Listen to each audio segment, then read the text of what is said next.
ഒരു കുഞ്ഞിന് വേണ്ടി മാതാവിൻ്റെ അടുത്ത് കണ്ണീരോടെ പ്രാർത്ഥിച്ചു. കാരണം ചുറ്റുമുള്ളവരുമെല്ലാം മച്ചിയാണോ എന്ന് പോലും പറഞ്ഞവരുണ്ട്. സ്വന്തം പാത്രത്തിൽ നിന്ന് കഴിക്കുന്നവർ അങ്ങനെ പറഞ്ഞവരുണ്ടായിരുന്നു. പക്ഷേ എങ്കിലും ഞങ്ങൾ മാതാവിൻ്റെ അടുത്ത് കൈപിടിച്ച് മുന്നോട്ട് പോയി. എൻ്റെ ഉടമ്പടി ടൈം തീരാറായി. ചേട്ടായി വന്ന് വീണ്ടും ഉടമ്പടി എടുത്തു. ഞങ്ങൾ രണ്ടും ഒരുമിച്ച് വീണ്ടും ബഹുമാനപ്പെട്ട ജോസഫ് അച്ഛനെ കണ്ടു. അച്ഛനോട് ഞങ്ങൾ പറഞ്ഞു, ഞങ്ങൾക്കൊരു കുഞ്ഞിനെ വേണം, അച്ഛൻ മാതാവിനോട് പറഞ്ഞ് അപേക്ഷിക്കണമെന്ന് പറഞ്ഞു.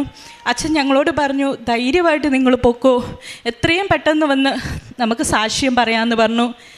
അങ്ങനെ ഞാൻ പോയി. പിറ്റത്തെ മാസം മാർച്ച് 7-ാം തീയതി ഞാൻ ആദ്യ വെള്ളിയാഴ്ചയാണ് ഞാൻ പ്രഗ്നൻസി കിറ്റ് മേടിക്കുന്നത്. ആദ്യ ശനിയാഴ്ച ഞാൻ ടെസ്റ്റ് ചെയ്ത് നോക്കുമ്പോൾ ഞാൻ പ്രഗ്നൻ്റാണ്. 2 ടിക്ക് വീണു.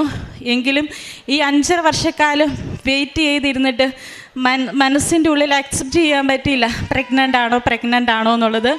അങ്ങനെ ഞങ്ങൾക്ക് നവംബർ 24-ാം തീയതി ആരോഗ്യമുള്ള നല്ല സുന്ദരിയായ ഒരു പെൺകുഞ്ഞിനെ തന്ന് മാതാവ് ഞങ്ങളെ അനുഗ്രഹിച്ചു.